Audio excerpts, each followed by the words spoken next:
how would Peter Parker, a photographer for the Daily Bugle, a freelance photographer for the Daily Bugle, pay for any of this shit, right? It's too expensive. Like, how could he afford a Batcave? Like, Batman can afford it because he's a billionaire, right? He's a trust fund baby.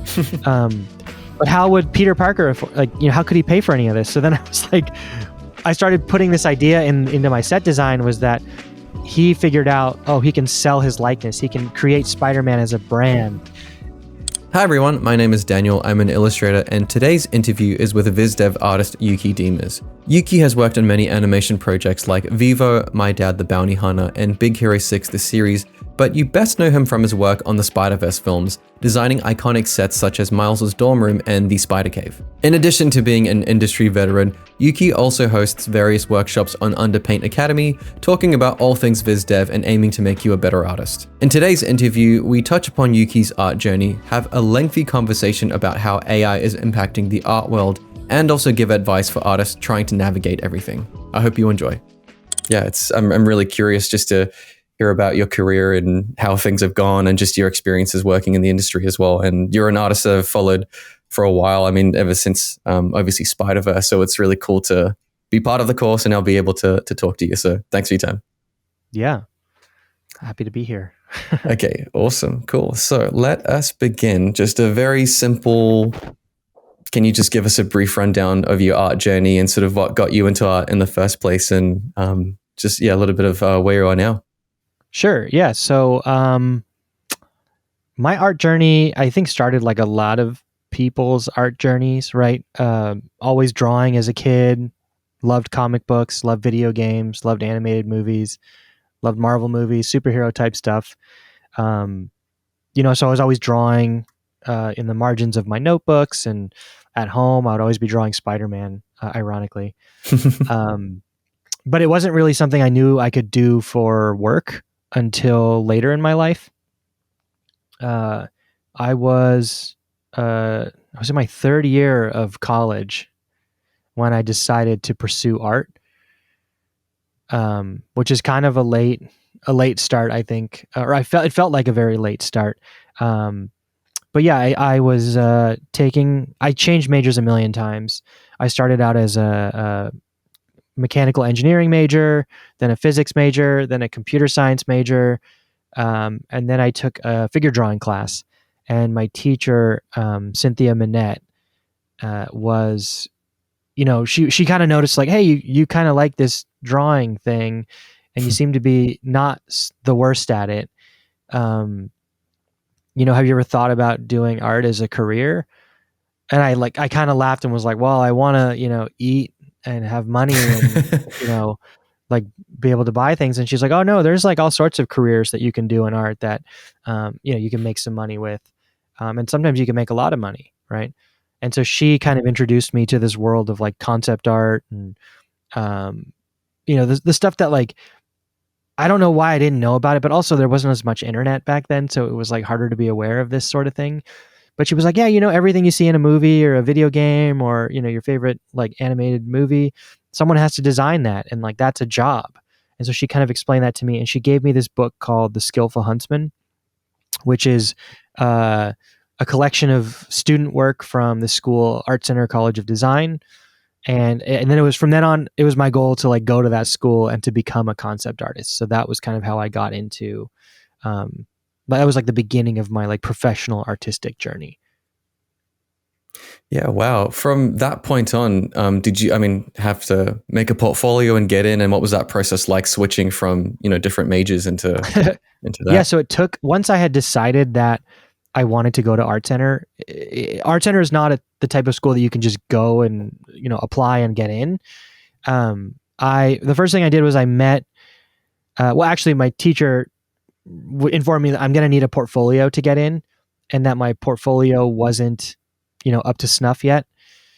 And so I worked with her and some of the other teachers in the art department at the community college I was going to, and just worked on portfolio stuff. And then I took a night class at Art Center, an illustration class where I was learning more about painting with acrylics and doing like more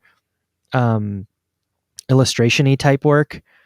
And then I met with the counselors at Art Center, and it was like this whole thing where like they point out you're going to need more of this in your portfolio, you're going to need more of this. So I didn't have enough like illustration type color work, you know, and they didn't really care to see digital work. They just wanted to see like traditional paintings. So I took a lot of traditional painting classes, and it took me about a year to have a portfolio that was strong enough to get into the school. Right. So it was just a slow process of showing and then getting feedback and iterating and that kind of thing before you finally Yeah. got in. Yeah. Okay. And I didn't apply anywhere else despite what I told my parents. So I'm Right. very Okay. glad that I got in. Yeah. Yeah. That's awesome. What was the experience like at Art Center, and what kind of classes and stuff did you take there? I mean, I think it was good overall. It was very expensive. I think it's still the most expensive school in the country, maybe the world, Hmm. per minute spent at school, essentially, or in class. Right. Right. Um, so I think I was really focused on getting my money's worth. And, I had done 3 years of college before that. And so I got a lot of like the kind of college experience out of my system. So by the time I started at Art Center, I was very much ready to just like get to work and improve and, become a VisDev artist, which is what I learned later. That's one of the jobs in animation. And a big inspiration for me, my favorite movie and still one of my favorite movies to this day was the first Incredibles.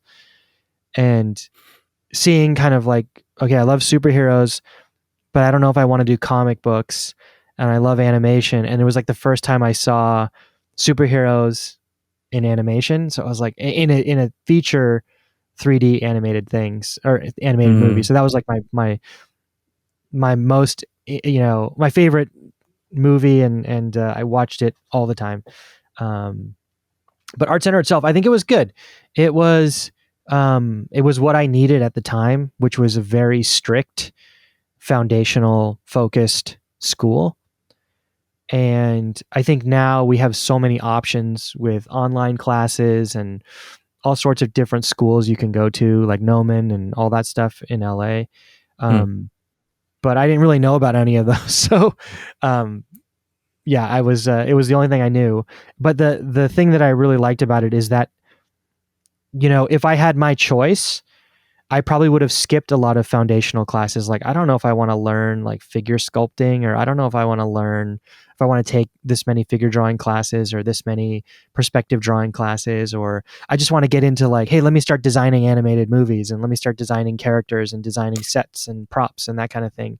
But Right. it forced me to learn the fundamentals first because I literally couldn't go to those classes without the prerequisite courses, Right. which Right. I don't think we get enough of with online classes.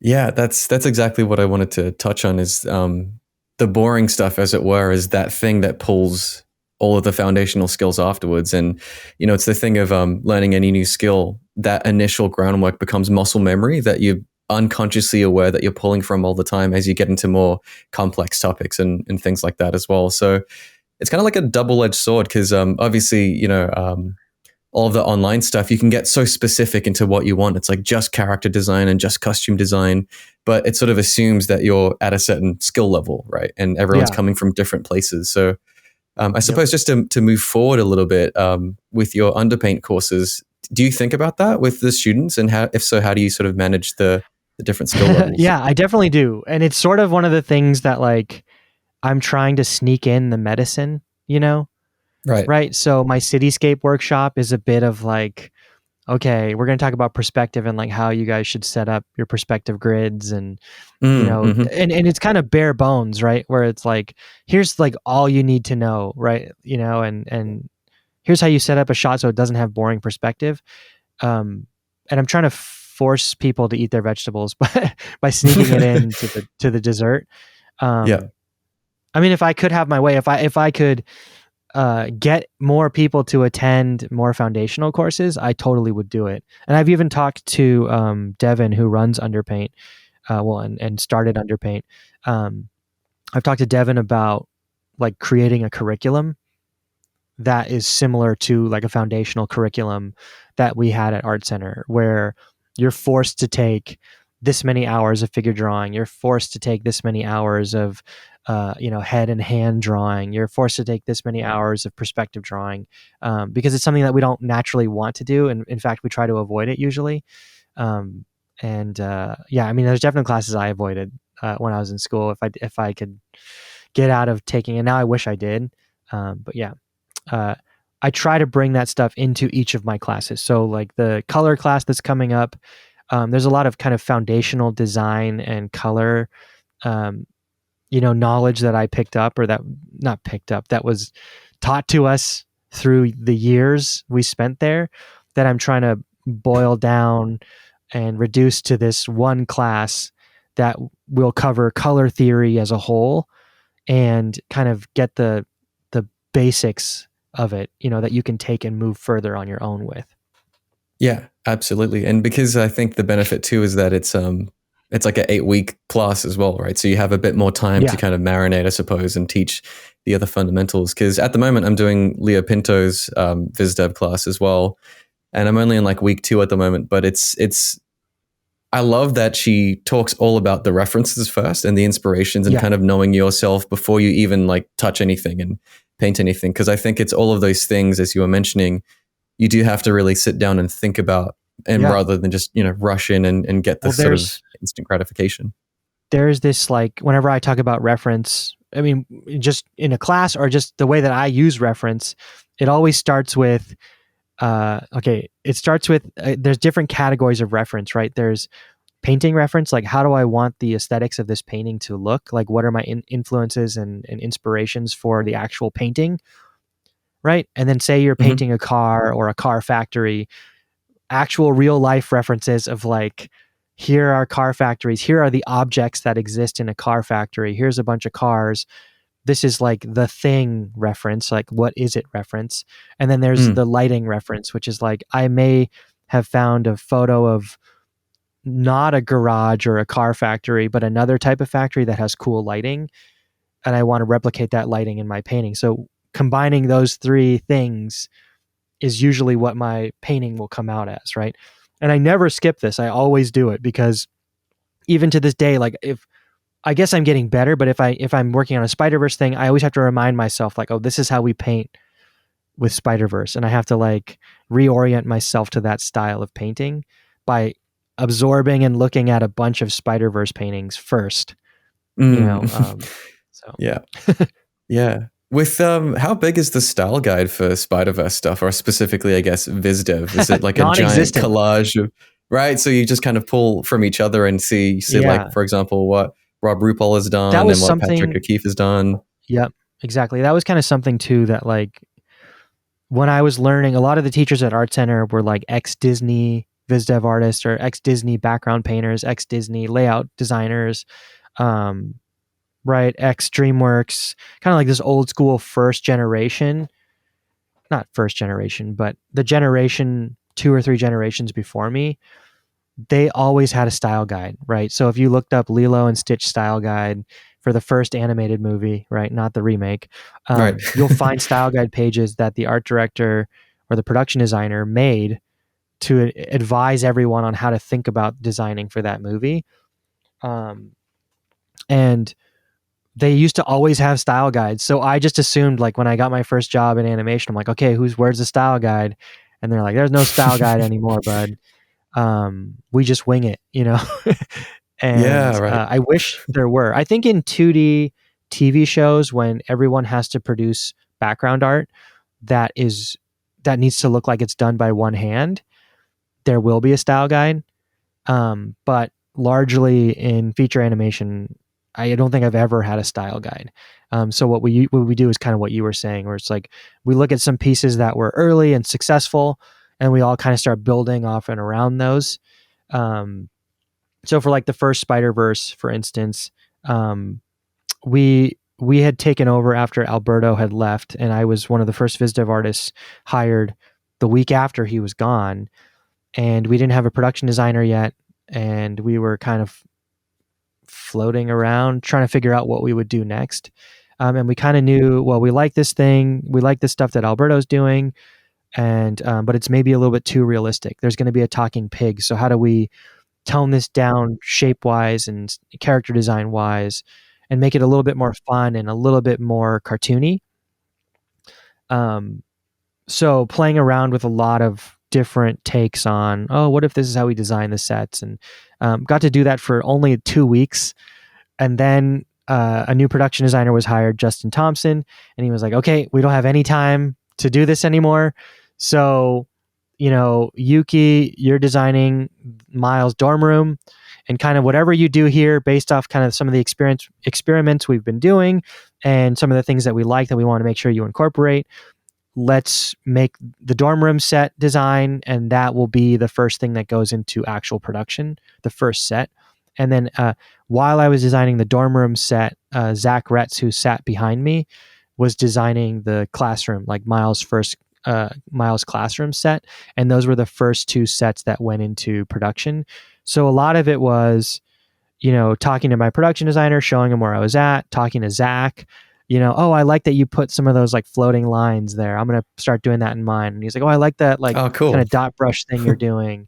How did you do that? And then, oh, I did this. And, we kind of bounced a lot of ideas off each other. Even to the point where, so he sat behind me and there was a cubicle wall behind us. We took out the middle like tile of the cubicle so that there was just like a window between our cubicles so that we could just like turn around and talk to each other and look at each other's work. That's cool. Because we were working in such a quick pace because the film was somewhat behind on the production schedule. Yeah. That kind of reminds me of like, in video games, right? They do vertical slices for E3 and stuff. And the game's obviously not finished, but it's kind of a way for the rest of the team to see, oh, this is full art direction. This is everything. All the sound is good. All the VFX is all laid in. And that kind of reinforces back the production, when they go back to working on, which I find really interesting. Yeah. And that's kind of like with the first Spider-Verse movie, seeing what ImageWorks was creating off of my art, and then Justin, the production designer, and Dean Gordon, the art director, looking at it, giving it notes, bringing me in to ask me what I think about it, what they could do different, what was my intention with certain strokes or that kind of thing. It was like building the style of Miles' world, which was really fun, and I'm so grateful for that experience, and so grateful that Justin Thompson, who went on to direct the second movie or co-direct it, was so willing to let me kind of see the process and like be part of it, not just design stuff and hand it to him and pray that it looks cool, but to actually bring me in on it and bring me to the ImageWorks reviews on a set that I had designed to see, what it looks like and answer any questions. I think more, he's very generous, but also from a time saving perspective, he's very practical, where he's like, well, if they have questions about this set that you've been designing for the last 3 weeks, like, I don't know what you're thinking. So why don't you just come to the meeting and explain it to them, yeah, right. So that was really cool, but it was also great to learn and like see kind of how the sausage is made and be in those launches for ImageWorks to start modeling out and texturing the sets. Yeah. In your experience in the industry, is that process like common in this, insofar as other productions and animated films? Do you think Spider-Verse was like more of a anomaly in its sense? It was more of an anomaly in my experience. Although Justin likes to work that way and Phil and Chris like to work that way. They're very trusting, and they very much just kind of let you take the wheel when it's your turn, which is cool. But I think the other thing too is we didn't have a ton of time, but we still had time, because it's a feature. I production design a show for Netflix where I wish we could have done that more often and had the artists more involved in the launches of, the set modeling and all that stuff, but it was just not feasible with the schedule. But I really think it's useful. And there were a couple artists on the team with me at Netflix who had expressed, wanting to see some more of that stuff. So I would try to, I would get them in the meeting so that they can kind of be a fly on the wall for a lot of those things whenever they could.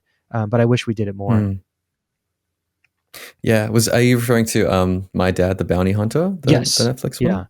Yeah. And I'm really proud of, a lot of that team has moved on to become art directors and, lead visual development artists in their next jobs, right? And or Yeah. like Kristen Garland went on to art direct the Little Mermaid show for Disney Plus, and Aaron Loftus is art directing the Avatar movie, Mm. which is It's pretty cool. interesting just thinking about, yeah, that is cool. But yeah, thinking about the industry impact of Spider-Verse, because I think it sort of showed audiences what could be in terms of like a 2D animation and, this like mixture of 3D and 2D, but also something very Yeah, different because we were getting the No Way Home movies and all of that MCU stuff. And now all of a sudden there's a different character, there's a different style. But it yeah, sounds like from your perspective too, it changed how people work in the actual industry, and yeah, people were taking more creative risks and trying to push things a little bit. And it was like this wave of fresh air almost. yeah. Okay, so I feel like the impact it had is kind of a double-edged sword. Speaking of double-edged swords, Yeah. so on the one hand, there's also like a story effect, right? So, like you were saying with No Way Home, we got all this multiverse stuff, right? Afterwards, because people are like, oh, multiverse. People like multiverse stories, right? So we might have multiverse fatigue. But yeah, Spider-Verse kind of started some of that. Well, not started. It's been a thing in comics, but kind of brought it to feature film. Mm-hmm. But then I would say there are there are people who have figured out the real lesson that I hope that they learned while working on Spider-Verse. And then there are people who figured the wrong lesson, right? So the right lesson, what you should have learned from Spider-Verse is make your movie look however you need it to look to best tell your story. Yeah. Yep. Right. Yep. And for us, it was a comic inspired kind of new digital graffiti, street art inspired thing. Right. And that's what would encapsulate the story the best for us. So visually, it was the right match. It was a perfect pairing. It's like finding the right wine for your dinner, and I feel like a lot of execs kind of took the wrong lesson, which is just make it look like Spider-Verse. And I don't feel like a show or a movie has figured it out as well as Spider-Verse until maybe Arcane, right? Mm-hmm. Where Arcane was not just different looking for different sake, or not just trying to copy Spider-Verse, because Arcane was being made at the same time as Spider-Verse. Actually, I think it was being made after the first Spider-Verse. I can't remember. Yeah. But I think they got the right lesson, which is just make it look exactly how you want it to look for the story, right? Yeah. But then you see other, examples of people who are like, well, just make it look like Spider-Verse. And I've been in tons of meetings where people in power are just like, well, can't we just make it look like Spider-Verse for half the budget, or maybe $5? And it's like, well, Spider-Verse was very expensive and it took a lot of time. But I think everybody just wants that. Oh, how do we make it like as popular as Spider-Verse? And they learn the wrong lesson, Yeah. And I suppose that's just thinking about trends as well, right? Like when something does really, really well and is really successful, there's like a trickle down effect of everything else permeating throughout it. And then, as you mentioned, the right and wrong lessons from it, which is very interesting as well. Because there's like the surface level, like we see animations and stuff too, and it's just like floating line for the sake of floating line. I'm like, but why is that there? I'm not too sure about the inspiration, but Yeah, I think like Bad Guys was a really good example of like figuring out a new style of animation, like a new rendering technique that supports the kind of the story that they're trying to tell. I'd say Puss in Boots is pretty good too, the Last Wish one. Yeah. But I think the big standouts for me are like Arcane, and Bad Guys particularly. You see a lot of movies now where it's like, oh, we're gonna cell shade it and then do it on twos, right? So you have that kind of stepped framed animation, right?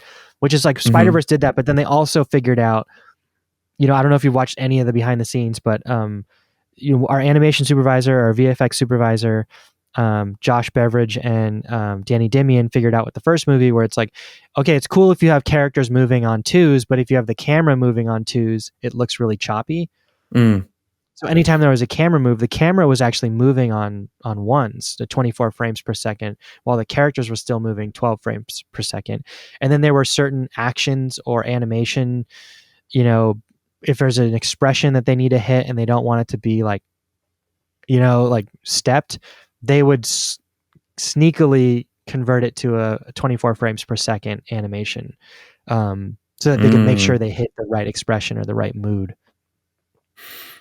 Yeah, there's a lot more nuance there and involved in the philosophy behind it, I suppose, than just like the twos, which again is that surface level kind of from analyzing it, I guess, which is interesting. Because I'd made a video about talking if Spiderverse's art style will become oversaturated, and was just sort of exploring how, going back as far as just art movements in general, you would always have one that was in response to another, right? With like impressionism, realism, and there's always like this follow-on, trickle effect in it as well. But I think definitely the whole finding the art style that suits the story, I think, is important, because it leads to a lot more creative thinking, but it's not as obvious either. Like, you can't just pull from this thing that's successful because you genuinely don't know if it's going to resonate with people or not, or how it's going to be taken. But I guess, like, that's the whole point of art, is to try those things, right? So yeah, and I think that's like the most fun part for me about being a VisDev artist, about being a production designer, is, if I get hired to production design something, I look at myself as like the composer of the visuals, right? And so when you talk to a composer, they're a musician, they write music, and you just tell them, because most directors don't know anything about writing music, right? They just know, this is a sad moment, or this is a happy moment, or I want it to feel new and different, or I want it to feel like space. I want it to feel like this. And when you kind of have those conversations with the directors and the producers, when you're a production designer, finding the look to me is like writing the music, right? Finding a way to like express the story in the best way visually, is sort of the fun, right? And I think it's the one thing that will always keep kind of the highest level of animation and artists employed, even with AI, if AI takes over.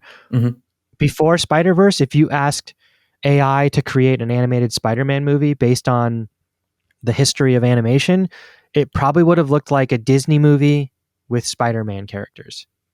Yeah. Right. Based off of what's already there. Yep. Yeah, because the look didn't exist before the movie, right? So AI can only look backwards and steal and regurgitate, right? But humans can create new things. And you may say like, oh, well, we were looking back at comic books and we were looking at what Alberto was doing and we were looking at this, but it's that human synthesis of those inspirations that can create something new, right? Yeah, all I'm saying is AI didn't spend hundreds of hours figure drawing for nothing. Like, there's exactly. all that like foundational practice again, which goes to what we were talking about at the start of getting those reps and learning what the fundamentals actually are. So when someone does come to you and say, I want to try something that's not really been seen before, then you go, oh, okay, how can I use all of what I've known to create something new? And I think that's when you have that full freedom artistically to express things. There is a director who's been posting these kind of like moving images that he created with AI. And at first I was like, oh no, I hate that guy because he's using AI. But he was using it to explain a point, right, about AI. He's a director. And so he did one, I think his name is Mike Pecci. I can't remember. But he's a director and he was making these AI images. So one of them was like Rogue, the X-Men, the X-Man, the X-person, in like a Savage Land setting. And in his his caption for the post, he was like, this is AI. Like, it took me maybe 20 tries to get it to look like this, but every single try was different and I couldn't change little things. And, he was kind of talking about, like, this didn't feel like creating, it just felt like guessing, and he kind of brings up the point where it's like, all this stuff is so specific and so detailed and so fine in its like granularity when you get notes, that the people that are like promoting AI and trying to say like, oh, it's going to take over all these jobs, they have no clue what goes into notes. They have no clue what goes into what a director's going to ask an artist. Mm-hmm. Where they might say like, oh, can you make the clouds like 10% sharper, but only in areas that feel important to the story, right? And they give you weird, like I got a Mm-hmm. note. There was a poster. I did all these color keys for one of the big billboards for Spiderverse 2. And I was doing all these color keys. And one of the notes I got from an executive was, I want the sky to feel purple, but I don't want to use any purple. Mm-hmm. And I was like thinking like, oh, like, okay, I can figure this out. Right. Yeah. And as a human, we figured it out. I figured it out. Right. Mm-hmm. But I don't think an AI would be like, that's impossible. Like, Yeah, how do right. you, how do you make it feel purple? Like they don't understand what that means. Yeah. And in reality, the solution to that was basically use purple and say you're not. Right. Yeah. So Yeah, it's like you're right. those sort of things. I have a lot of thoughts about AI, as you can tell. Yeah, we can definitely go into it too, because Yeah. there's no nuance with it. It'll take it literally as purple, but it's never heard of color constancy before. It has no idea how No. to make things cooler or warmer, and it's like a very base tool with it as well. Yeah, let's keep going. And it's like the way that he, in his caption, it was so brilliant because it's like, oh, if you want to make a movie by just like typing something in and then it's done, like you're skipping all the really important steps, right? And you're also skipping, the accidental, the happy accidents, right? Mm-hmm. Where you could be working on something in a movie and you're like, oh, I accidentally like this file got corrupted and it made this glitch. And you're like, what if we put glitches in the movie? Like every time a character was like, like they're spazzing out in their universe and they're not supposed to be in this world. What if this like glitch that happened on accident, like is the style of the effect we use in the movie? Or what if, you stumble upon all these like cool things that you wouldn't find if it just went from A to finished, right? Instead of going through the entire process of like storyboarding and writing and all these things that like, there's this idea that Walt Disney, said like what makes his animated films better and his movies in general is this idea of plussing, right? Mm. Every artist that touches this movie in one way or another should have this idea that they're making it a little bit better, right? And if you take that away, like any good director will tell you, they're nothing without their team, right? Mm. Because a director is so busy in high level land that when they are, coming to a set designer who's designing this set, who's been thinking of nothing but this set for the last month, says to them, hey, it doesn't really make sense that he'd be eating chocolate chip cookies because we said earlier that his mom is allergic to chocolate, right? And it's like stupid little things that like maybe don't mean anything, right? Like that. Or really big things, right? Like when I was designing the spider hideout, I was sitting there and my assignment was literally design the Batcave, but for Spider-Man, right? And okay, it's simple enough. Like it'll probably be very red and blue and there'll be spider insignia everywhere. And maybe he'll have like a suit collection, not dissimilar from Batman, how he might have like an Arctic suit or whatever. And there's enough suits from comic book history we could put, and of course I know all of them, so we could put the Electro-proof suit, we can put the Dusk suit, we could put Ricochet when he was hiding from being Spider-Man. We could put all these special suits in there, right? And but the first question I asked myself as a designer was, how would Peter Parker, a photographer for the Daily Bugle, a freelance photographer for the Daily Bugle, pay for any of this shit? Right? It's too expensive. Like, how could he afford a Batcave? Like, Batman can afford it because he's a billionaire, right? He's a trust fund baby. But how would Peter Parker afford? Like, how could he pay for any of this? So then I was like, I started putting this idea into my set design. Was that he figured out, oh, he can sell his likeness. He can create Spider-Man as a brand, and he can make licensing deals, and he could sell cereal and popsicles and tennis shoe deals with Jordans, and he has his own energy drink and all this stuff. And it was like, that's how he paid for it, right? And it was this stupid thing that I kind of just pitched in a design that was like, okay, that's in the movie now, like that's canon, like that's how he paid for this, right? So that's like a happy accident. That's like a plussing that made the movie better, right? And then from that idea, Phil and Chris are like, oh, wouldn't it be funny if he like did a Christmas album, like, and he did like Christmas songs, and it's like, oh, and then it like worked its way into the writing just from like some stupid question I had in the beginning, which is like just sitting at my desk thinking, how would he pay for this, right? Yeah, wow. Yeah, and the thing with AI too, like as you were talking, I just had the thought of its intent is always to be perfect no matter what, right? It's not trying to make those mistakes, and you can argue that humans aren't either, but it's not able to use that back creatively, exactly as you just mentioned. Its trick is to always just be as perfect as possible. And I think because of that, that's where it just doesn't feel right. There's at my shopping center that I work at, there's like this little pop-up store, and there's this person there selling like AI stuff, and it makes me depressed every time I walk by it. But to have like a computer screen, right? And then there's all these pictures of other people that have obviously bought stuff from them, and it's like, oh, granddad is like a pirate in Pirates of the Caribbean, and like little baby and like the Little Mermaid, and it's so bizarre and strange. And then just seeing bits and pieces like that pop up, like, gotta respect the hustle on one hand, but on the other hand too, it's weird seeing it pop up more in the real world and not just necessarily like online, if that makes sense, and like the physical representation of it now as well. So I think too, the other thing that like the way that I can sleep at night is I basically have to like soothe myself, soothe the existential fear with logic, right? And kind of gaming out business, right? So I always get to the point where like, okay, so they've laid off every artist. Now we're all unemployed, right?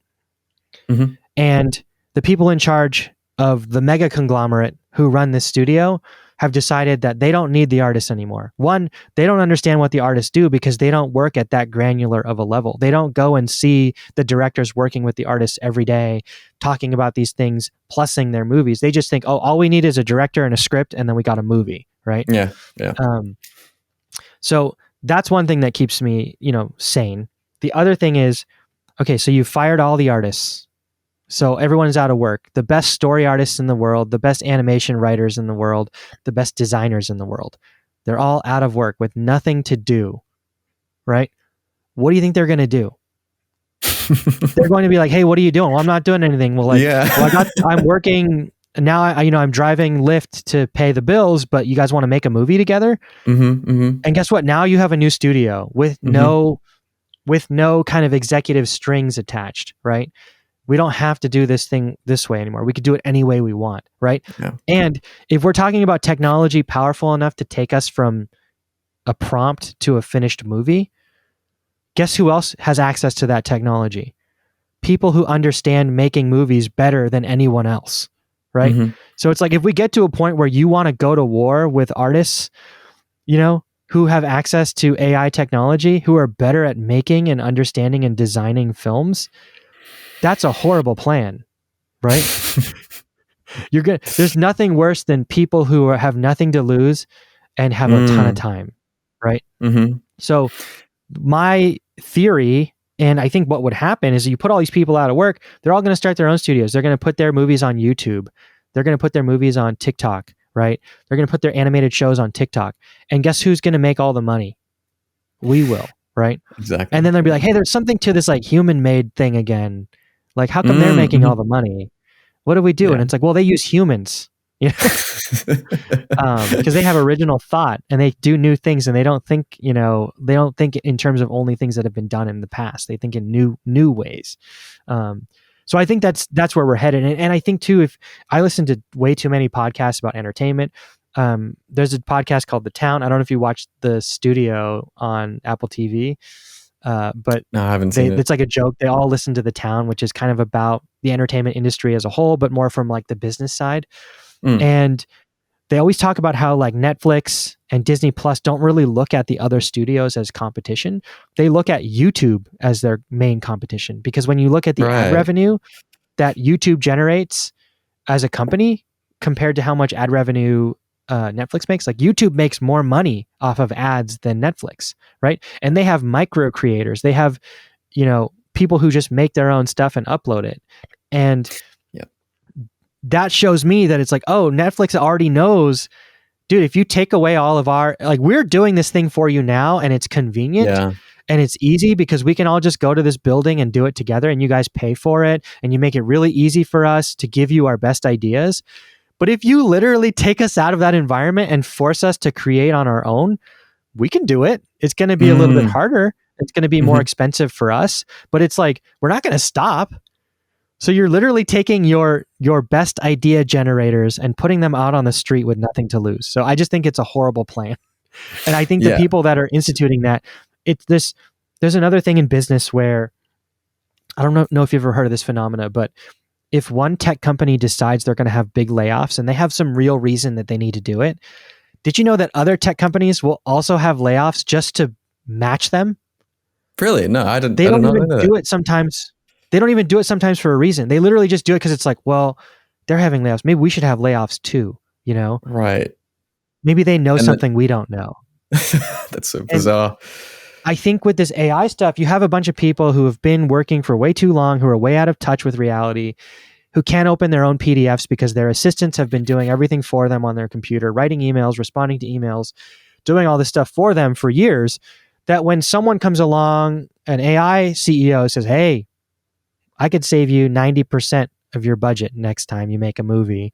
Of course they're going to listen, and of course they're not going to understand what the actual technology is, and they're going to get duped into using it, right? And so I think that's what we're kind of seeing now, and you're seeing story after story after X. I was going to say X CEO as like variable X, not the actual company X, but company A has laid off their entire, or most of their staff and replaced them with AI. And then 3 months later, you see company A is not doing well and is struggling to rehire the people they fired because their business is screwed, Like go figure kind of thing. So yeah. So I don't know. I just think it's like, I think we're in for some troubled waters for sure. Rough times ahead, no doubt. We're kind of in the rough times, I think, already in animation, but I believe in people, and I believe in, you look at the public at large, when they see something that looks like AI, like the public doesn't like AI. Like they're like, why is this way? Or, you look at the comments and everyone's like, ugh, this is gross. Because I think they all realize like what AI represents, right? AI represents you, the public, will no longer have a purpose. You will not have a job, and you'll have no money, right? And I think they see, the public sees AI as what it is. It's like, oh, this is a way to just take everything from us, right? And I think that's why the public is rejecting it. So like the Fantastic Four poster came out, right? And it looked like maybe some AI had been used, but Disney quickly came out to say like, no, AI wasn't used on this poster. We didn't use AI for this, because they realized that AI is now detracting from business, because regular people now see AI as like, oh, this just means you can take all the jobs and we won't have any money anymore. Especially the young people, like the Gen Z and Gen Alpha, where they see it and it's like, what are we supposed to do? Like, you're going to take everything and there will be no way to make money. So what are we supposed to do? Just starve and die? Anyway. Yeah, no, that's absolutely right. I'd say they're catching on too, of just like, oh, this is bad for business. Like we can't tell people about this. Whereas before it was this new technology, and like they kind of assume that everybody else is just as excited about it as they are. And it's like, oh, actually, maybe not. It's like they're excited about saving all this money, but like we're but it's going to make garbage, Yeah, it's going to look terrible. So yeah, I picture now like this new building, like the Avengers building, but it's just A for artists. Everybody just goes there all the time. So, hey man, I'm like, I think too with COVID, we saw really clearly, especially if you made any animation during COVID, we saw super clear what you needed to make something, right? And really the biggest thing that we needed from the studios was money. Everything else was us, right? We needed money to pay the story artists. We needed money to pay the writers. We needed money to pay the designers. We needed money to pay the 3D animation partner studio. And they needed money to render it. They needed money to pay their team, right? And so that money came from the studio, right? But we can find money elsewhere, or we can make like a vertical slice. like you were talking about with video games. We could put that on a Kickstarter. We could crowdfund it. We can make a trailer or make our first short, and we can fund it ourselves by just putting our time in for free. And I know so many talented artists, where it's like I could easily form a group of people who just work on this thing for free in their spare time. And, we make the first episode or a half pilot, right? And we show like, this is what the show can be. You put that online, you put it online with like on YouTube, and you release it with like, if you like the show, buy a t-shirt. If you like the show, buy one of these plushies. If you like the show, buy one of these vinyl toys of the main character, just like Digital Circus did, right? And then you just keep making it, and you're on your own now. You don't have to answer to the studio because you get your money on your own way, on your own terms. And you'll probably even, if I went to a bank with a business plan to start a studio that was only human run, I bet you I could get a lot of money. Like, say all the studios are all AI, and I was like, hey, I'm going to make an American Studio Ghibli, right? Like, because I believe in art, and I believe that humans love human art, because art is human expression. Art is how we tell each other you're not alone, right? I mean, I'm obsessed with this idea, and sometimes my wife will call me on it when I'm walking our dog at night through my neighborhood, and people have their TVs on, and you can kind of see their TVs through their windows. One, I'm always amazed that everyone's always watching TV at night. They're either watching a movie or a TV show or some sort of reality show or news. But like everyone watches TV. Everyone watches movies, right? And it's like how these companies think they can just replace all this stuff when we have so much choice with just garbage is insane to me, right? Where it's like, would you rather watch a purely AI made animated show, or would you rather watch Bluey, which is like hilarious and well written, right? Would you rather watch an AI action movie, or would you rather watch Dune? The Denis Villeneuve Dune, right? It's like it's no question where we're going to choose. So it's like they also forget that this is not like, we're not just making a good that's really simple. We're making an extremely complex piece of art, right? It's commercial art, but it's still art. And when people have more choice than they've ever had before, what makes them think that people are going to watch the shitty one, right? They're going to watch the good one every time, right? So that's the other. It's like I always say, we're not making toilet paper. We're making art. We're making movies that need to connect with people, right? If we were just making toilet paper and they're like, hey, there's a way to automate making toilet paper now, everyone's going to be like, yeah, I guess I don't have to roll the toilet paper by hand anymore, Okay. And it's like, well, the toilet paper still works. And it's like, yeah, and there's not a lot of, it doesn't have to perform a huge function, right? It performs one very simple function. But TV, movies, right? TV shows, music, like art performs a very complex function that's not even good to everyone. Some movies may be some person's favorite movie, and it may be someone's least favorite movie. But like this movie about being a jazz drummer, connected with a person who went to music school, and like it's now like makes them feel seen, right? Or that's right. So it's like it's just so crazy that they think any of this can be done like so simply, Yeah, exactly. And there's so much more complexity. And even the whole point of what you were saying earlier too, with the whole plussing aspect, right? Removing the cubicle wall and looking over at what your colleague is doing and having that collaboration. Like all that's missed by AI. Unless like AI starts collaborating, I don't know how that's gonna. I just view it as like one singular thing anyway, right? So it's just is what it is. We're really far away from that. And I there was a director, I forgot who it was, but I was listening to an interview with a famous director, and he said something like, or maybe it's not an director, maybe it's just something I've been thinking of, but it goes along that lines of all those like little things. But making a movie and directing a movie is like staying away from disaster 100 times a day, right? And there are 100 choices. There are 100 choices that need to be made every single day while making a movie, and you have to be able to count on your team to look at this thing and say, that's not right for the movie. I don't have to ask Christopher Nolan if this is right for this movie, because I already know, because I'm experienced and I know how this sort of thing works, and I know what will be best as an expert in this field, right? So Christopher Nolan can't be there and make every decision every single day. He has to have a team of experts who all know their field so well that they make small decisions every day that then they all bring together for him to make the big decisions, right? So that's the other Mm. thing they don't realize. It's like there are 100 mistakes that could be made every single day on a movie. And because you have a good team, maybe you get away with only 20 mistakes per day, right? Mm. Because 80 of those mistakes were fixed by someone that's not the director, right? Mm-hmm. Yeah, You know, I mean, as absolutely. a simple example, like a simple example is like you think about wardrobe, the wardrobe department, right? Um, there could be a continuity error where it's like, oh, yesterday that character wasn't wearing a red like a red, hair fastener. She was wearing a blue one, and we're reshooting this scene to be in the same time frame. And it's like, if that one wardrobe person didn't keep track of that, there's a continuity mistake. And that's going to take you one step further outside of that believability of that project, right? So it's like so many little things. It's like you're averting disaster 100 times a day. And if you don't have people to do it, you're screwed. Yeah.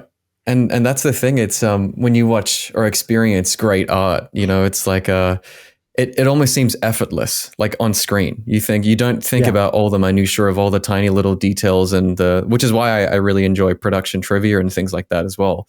Especially Yeah. even with Dune, right? Like in the second, in part Yeah. two, The beige all the screens.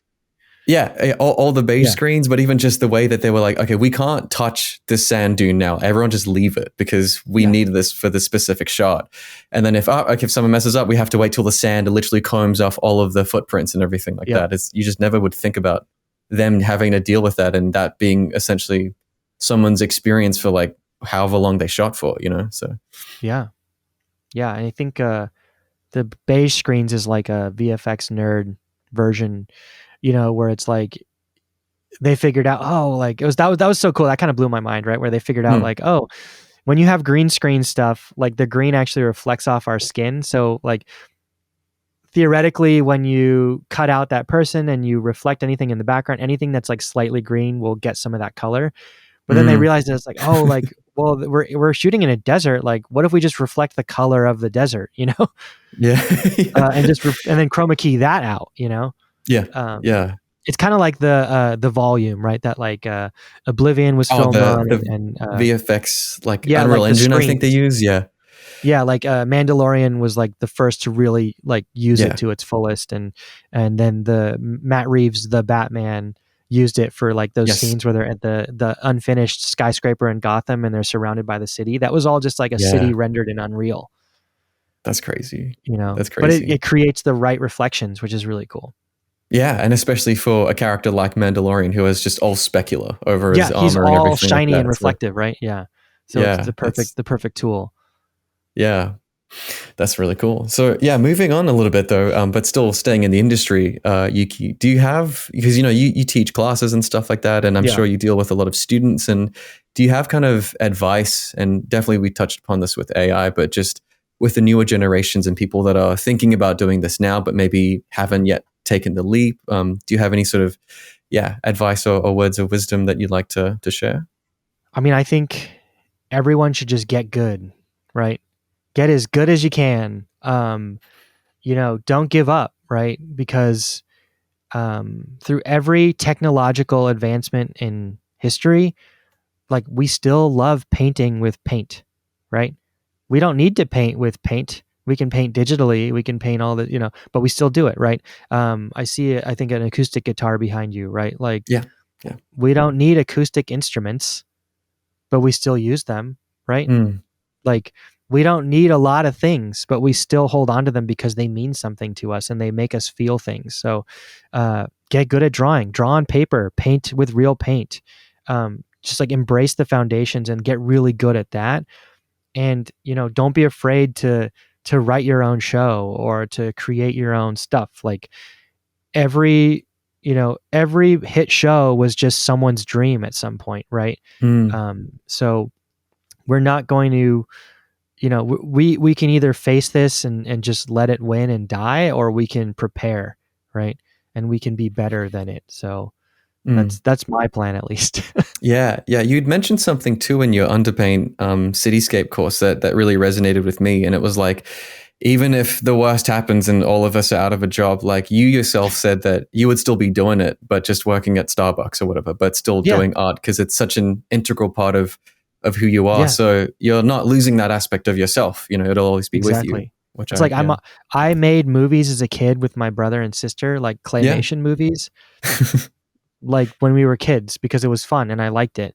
I paid a ton of money to learn about art and animation, and I drew every day and I loved it. And then the money, uh, um, the money faucet turned the other way, right? Where it was like, oh, and then I started doing the art and getting paid to do it, right? But if that turns again and I have to pay to do the art, I'm not going to stop, right? Like Yeah, I play exactly. guitar and I don't get paid to play guitar, but I pay a lot of money to play guitar, right? Yeah, right. I pay Yeah, money to play guitar to enjoy this thing that I love. yeah, So why would I ever stop doing art?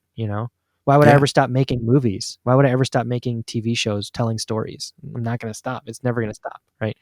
Um, yeah. The way that I view it too, it's, and I've said this to my friends, it's like how do I finance the hobby is the best way I can put it, right? How do I yeah, find a way to make this sustainable because I want to keep doing it because I'm so in love with the process itself, yeah, So yeah. yeah. I mean, and it's like that hobby can very well turn into a career, Mm. and it's like Rick and Morty was a stupid idea until it became the coolest, funniest animated TV show, Yeah, right? right. Exactly. So just don't give up. Just forget about AI and just be the best you can be, right? Mm. Mm-hmm. Because no matter what, you're better than AI because you have original thought, right? You could be the worst artist in the world and then just draw something that makes people laugh, and you're like, what the hell is about? Like, this is the funniest thing I've ever seen. And then you're like, okay, I'm gonna like make a show with this character, and it's like, okay, one, it's just funny to look at, and two, like, oh shit, you're really funny as a writer, and like this is really good. Like, okay, AI can't do that. AI can't just like make comedy.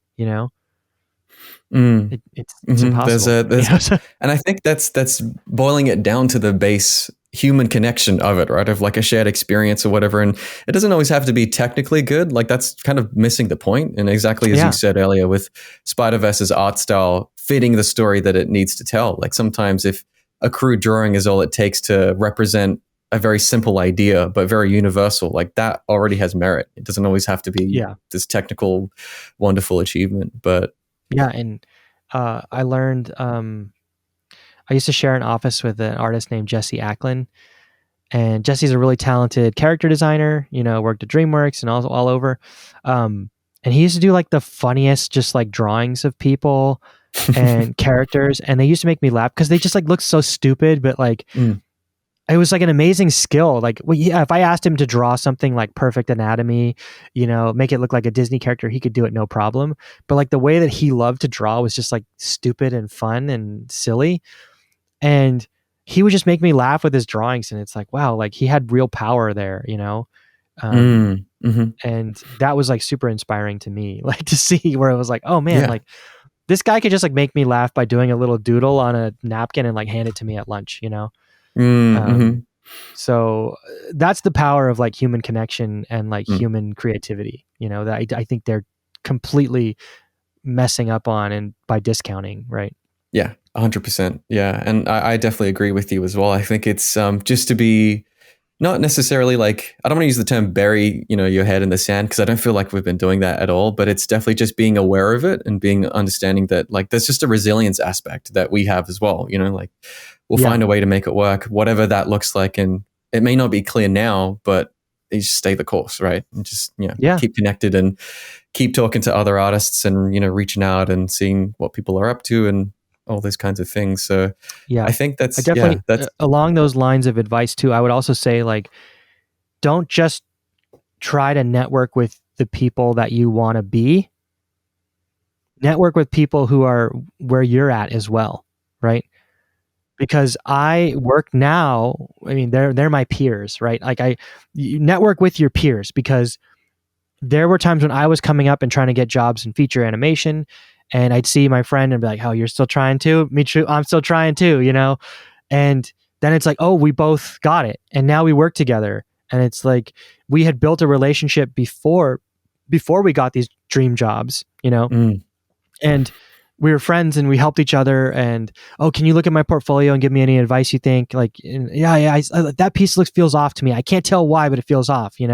And you may hear like some piece of advice that changes your portfolio that gets you the job, right? Or what's more likely to happen is, hey, my buddy Travis just got a job, at Sony, and they asked him, do you know any junior artists that would be able to work on this? We have enough budget for one more junior artist.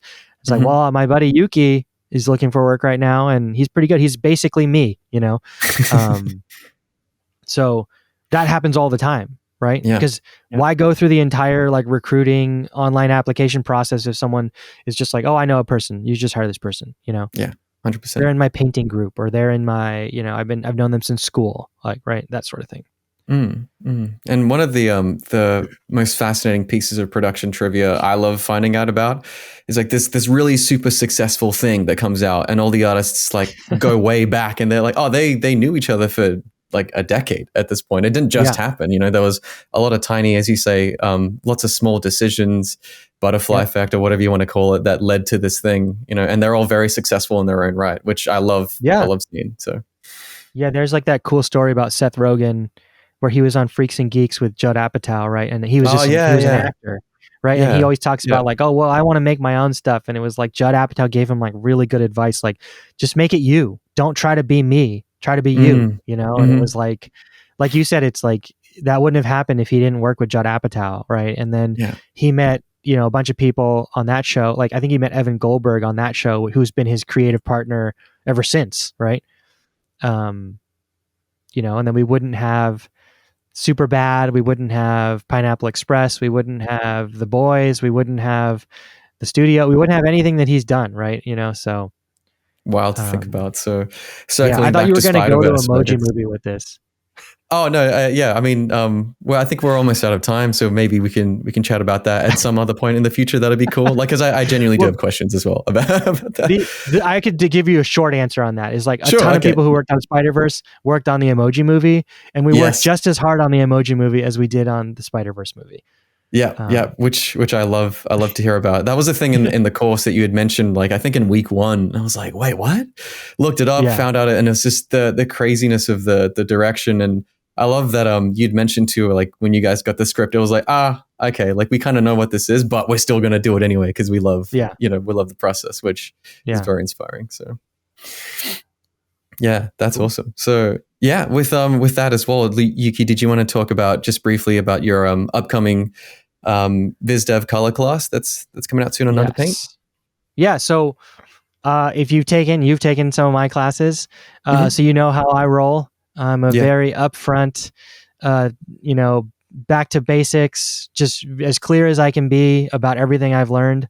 And I think I talk about, in jiu-jitsu, like I do Brazilian jiu-jitsu is very hard, right? You're trying to stay alive and, learn and do these techniques on other people. And so for me, I operate best when I'm learning things in bite-size, kind of memorable concepts, right? So I spent years going to art school, learning about color theory, learning about all this stuff. But like, I love just breaking down like years and years of institutional art knowledge into like, what's the simplest way I can just give this to you as students so that you understand the concept of it so that you can use it later, right? So you don't sit there scratching your head, just like, what does he mean by triadic? What's a triadic color scheme? And like, and like basically my course is like, okay, triadic is this. It's basically never used unless you're doing preschool or you just want to be weird, right? Like, that sort of thing. It's like sometimes triadic can be really, beautiful. But yeah, I like to break things down into like simple concepts.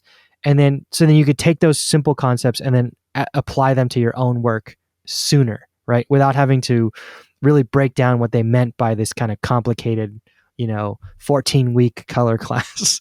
Yeah. But yeah, in that class I want to cover color, but color theory, and then how to apply that color theory to color scripts, color keys, and also like story moment type things, like how to use color to tell your story and kind of, for lack of a better word, manipulate your audience into feeling the feelings you want them to feel, right? Absolutely. So I think color is like the tool, right? Yeah, like the key that you're composing in, I suppose, and then like get the emotions across, right? So that's I'll say I love in your cityscape course as well, you briefly touched on composition, and this stuck in my head, but it's don't put it in the middle unless you mean for it to be in the middle. Yeah, that's like, that was I was getting armbarred like a ton in jiu-jitsu. Yeah. And then one of my friends who's like a black belt was like, both arms in, both arms out, never one. Right? Like that's literally what he said to me after kicking my ass. And then it was like, all right, I got armbarred way less because like I didn't realize I was doing this mistake, right? But he just said it to me like a caveman, you know? Yeah. But it stuck, right? So don't put it in the center unless you meant to. Center. And I think that's such a skill too, of being able to distill that information. Because I've done Taekwondo and I train Muay Thai as well. Not as much recently, but it's all of those like tiny incremental changes, like just a foot positioning here, or then when something clicks and it's like the reason we do this is because the hips open up this way, and then you're able to get more leverage, and it's like that makes a lot more sense, you know. I think sometimes it takes a teacher, like a good teacher, to see like, oh, why isn't this person, like I'm looking at this person and they look dumbfounded, like why are they not understanding this thing? And a bad teacher will just say like, too bad, the way that I taught it is the way you need to learn it, and I don't care if you know it, you know, that's how I teach it. But a good teacher is like, how do I make them understand it? And if I see that they can't understand it, how can I explain it in a different way that makes it easy for them to understand? So that's what I like to do. I love teaching. I think I'll do it forever, hopefully, if I have time. Awesome. That's good. I really enjoy your classes. But yeah, so that'll be coming out soon, and I'm very excited to check it out. So yeah, Yuhki, thank you so much for your time. I really appreciate having this conversation. It was a ton of fun. So it was really cool to touch upon just a bit of everything, you know, in the industry at large, and Spiderverse and AI. I think we got a pretty good breadth of things. So I'm really hoping people enjoy this one. Yeah, and the AI stuff too. We went on long there, but I think it's worth it. No, I love it. Yeah, I think it's I haven't really covered AI too much on my channel before, but I think it's like, obviously it's an art channel. Like it at some point needs to be addressed as well. And I think it's on so many people's minds too, where it's like, is it even worth doing this if AI is just going to take all our jobs, right? And there's exactly what's that guy? The Anthropic CEO was just all over the news talking about like how everyone needs to be prepared to lose all white collar jobs, you know? Yeah. Oh, jeez. But it's like, what are we going to do? What? You know, and it's kind of this thing where it's like, I always use this analogy to the fish in the ocean, right? Where they told all the fishing companies, don't fish all the fish in the ocean, leave like 25% so that next year there'll be fish again, right? Yeah. You'd think that like something so existential to their business and so important to them making money next year would factor into their process for fishing, but none of them did it. Everyone was like, well, I'm just going to fish all the fish, and all these other dudes are probably going to be more eco-friendly, and then we'll have fish next year. Guess what happened? None of them did it, right? They all just overfished the ocean, and there was fish shortage. And then, so it took literal laws to say like, yo, if you're doing this, you're breaking the law. So exactly, it's kind of the same thing with AI, where it's like, so what are you going to do? You're going to replace all of white collar workers with AI. So there's just going to be like hundreds of millions of people with no jobs. Like they're going to revolt. Yeah. What are you going to do? You have to set up some sort of universal basic income or some sort of safety net for the hundreds of millions of people or tens of millions of people who are about to have no money. And guess what? If they have no money, how are they going to buy a ticket to see your movie? How are they going to, get Grammarly to help them write their business emails if they don't have a job? It's like the irony. Yeah. It's like you guys are going to kill yourselves. It's a lack of like, as you say, diffusion of responsibility. Well, it's like, it's not me, it's the other guy that has to worry about it. But then I also think someone else will be responsible. Yeah. And just not even looking sustainably at long-term stuff. We're not talking short-term or meeting like the fiscal year or whatever, like the investors have to do. But it's like, it might work now saying like 2-3 years, but then 5, 10, 15, there's not going to be a company. So, but I think I was talking to my wife about this last night, and she hates it because I always bring it up right before we go to sleep. But the thing that I think is happening right now is like all those companies that were overfishing the ocean, they'll just do it and do it and do it until they're like, uh-oh, we're not going to have a business anymore. We literally have to stop, right? and then they stop. It's like every business is like, how close can we get to the edge before we really, really mess up? And I think all these AI companies are like, how far can we push it, right? Where we like, okay, maybe we can lay off, like, maybe we can have an unemployment rate of like 10%, right? Or 15%. And then maybe society will still sort of function. But like once it gets to 16 to 20%, then the guillotines come out. Like, okay, well now we got to roll it back a little bit, you know? I think that's what they're doing right now. They're like pushing the envelope to like see how close can we get to, you know, how much can we save, you know? Exactly. And famously to link it back as well, with Disney and the whole Fantastic Four. Do you remember what was the show called? Like it was the one about the Skrulls on Disney Plus, and the AI was like Secret Invasion. AI, that's the one, yeah. And the intro was AI, and so like they were kind of testing it and then getting the the audience reception and stuff of it too. And now it's the point of like, oh, marketing's telling us like we can't tell people this is AI, or rather we should come out forward and say this is not AI because we don't want it to hurt the business. And I think the companies are slowly learning. I've watched every Marvel thing that exists. Yeah. Except for Secret Invasion. I will not watch it. Yeah. Just on principle alone. Yeah. I think they're learning. Yep. If it hurts their bottom line, they won't do it. That's what they listen to, right? So yeah. They don't care about you. They care about their bottom line. Anyway. Yeah. So I think we'll wrap it there. But yeah, again, thank you so much. Really insightful, and a blast to chat to you as well. Once again, massive thank you to Yuhki for his time. Yuhki's VisDev Color Workshop is going to be coming up very soon, so I'm going to link it in the description down below, and it's a class that I'm really excited to take myself. If you want to know about anything VisDev Color, I'd probably recommend it too. And also shout out to you for watching if you've made it this far. All of your support and engagement really helps the channel out. And until next time everyone, take care and stay safe.